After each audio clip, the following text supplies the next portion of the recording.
relied heavily on resourcefulness and connections of the crew, all legal, I assure you. It was basically somebody knew the perfect venue for the competition, somebody knew the place for the party, and somebody knew the caterer, and you know how these things go. And today I'm proud to say that this is a well-organized, well-oiled effort with a huge number of people contributing and helping the success of BubbleCup. And the way we're always striving to improve is to build on the successes and the learnings from the past. So for example, this conference today and the great speakers are one of the things we heard from you, and we wanted to give you that opportunity to hear them. And then maybe next year we're here for feedback from you to say, okay, these guests at the beginning, they were great, but those guys at the end that kept rambling about bubble this and bubble that, please ask those guys. Feel free to give that feedback. Cool, so this takes us to our next story. What's in a name?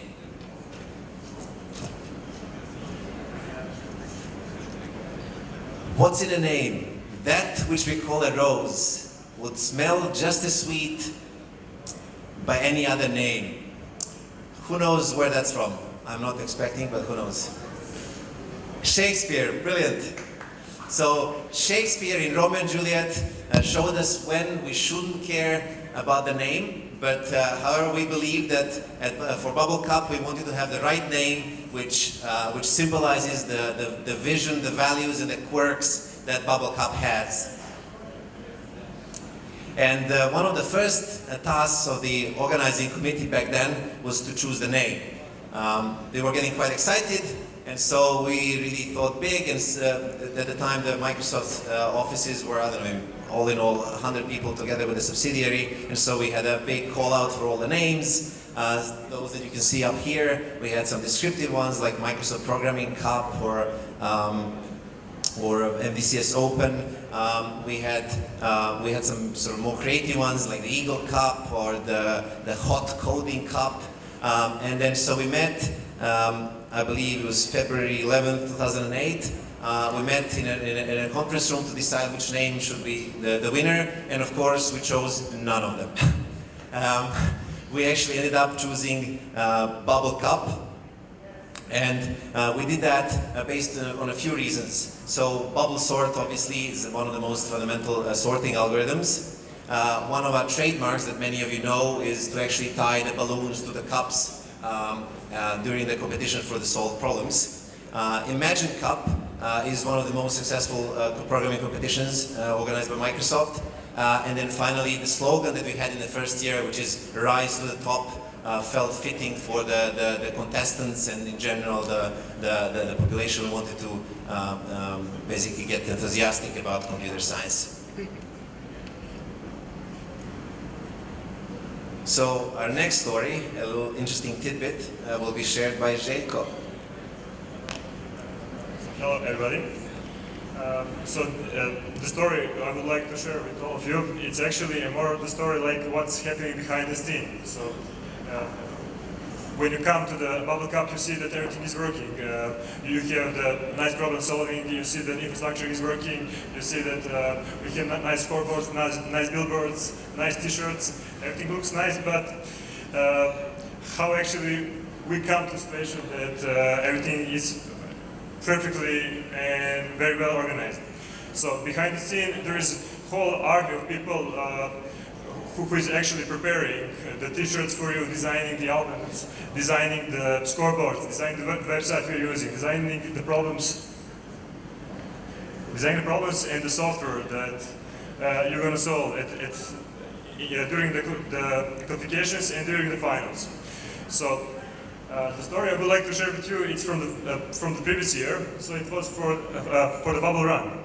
So Bubble Run, as you heard, it's the 24 hours marathon competition. The structure of the competition is a little bit different than BubbleCup. So we have many different problems than you have in BubbleCup. So we have like continuous game, we have the open source problems, and all that complicate our infrastructure and the effort we need to put up to make everything to work fine. So, for example, in the background, behind the scene, you can find like many servers. We prepare backup servers. We prepare routers, high network scalable routers. We prepare backup of these routers. We prepare like army of engineers waiting for every moment to react on every possible situation if something goes wrong.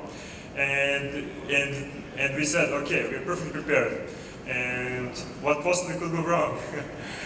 And just in the middle of competition, like during the night, because it was like 24 hours, and at one point of time, outside it's dark.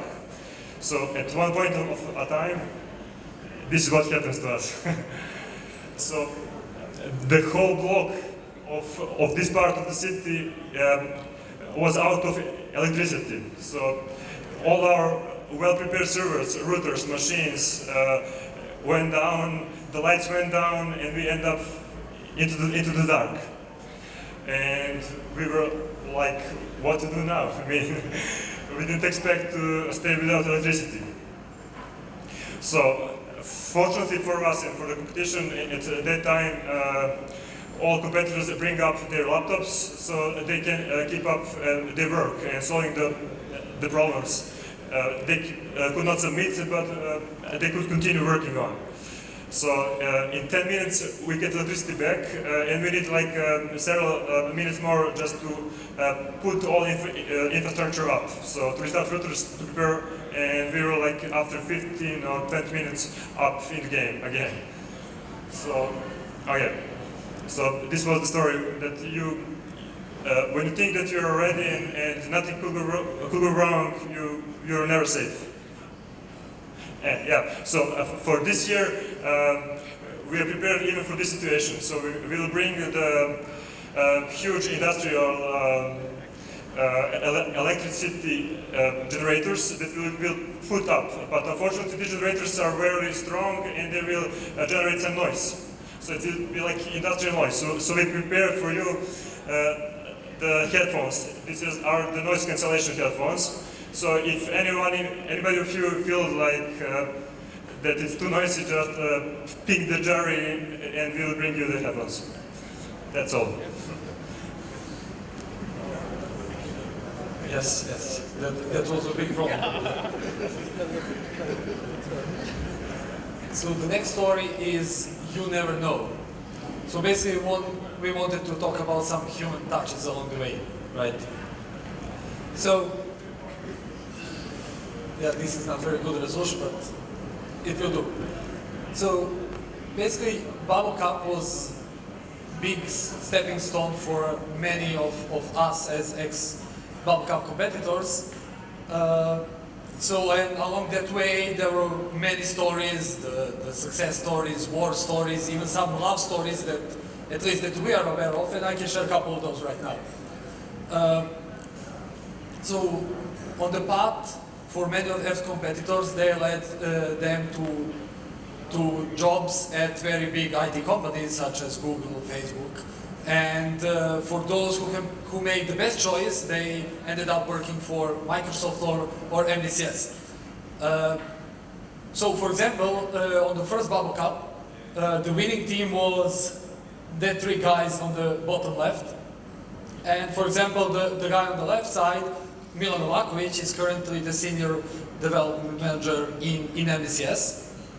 As Marko mentioned, I was also a competitor at the first BubbleCup, and the second also. The third, I joined the MDCS as an intern, and immediately I wanted to contribute more to the BubbleCup with some fresh ideas and everything else, because, as Marko mentioned, so we want to have that wheel that ex-competitors will bring new ideas, fresh ideas, and the spirit, so that we can push the IT community in Serbia. So basically, so last night on the dinner, with the speakers here, we counted it around 20, which is like 15% of MDCS people are ex-BubbleCup competitors.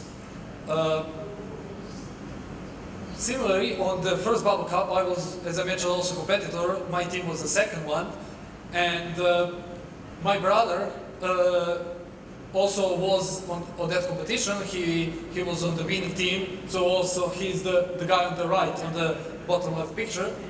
So he was first, I was second, but that was also good because if we got the prizes also for the first and the second place, so that's okay, right?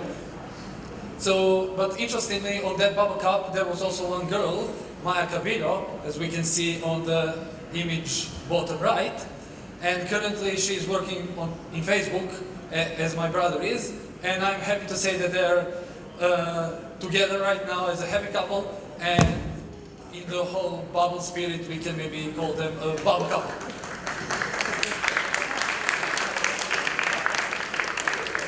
BubbleCup8 will bring their kids to the stage. So there are many other interesting stories behind it. We don't have enough time, but if you are interested to hear them, again, come and find us after the presentation. So the people are saying that the pictures are worth like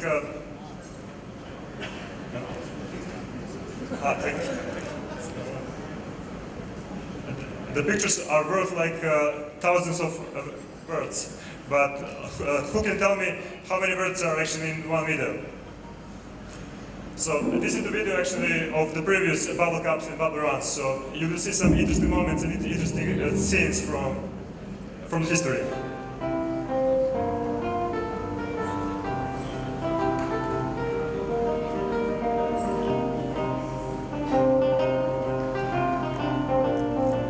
So this is from Bubble Run, a marathon competition.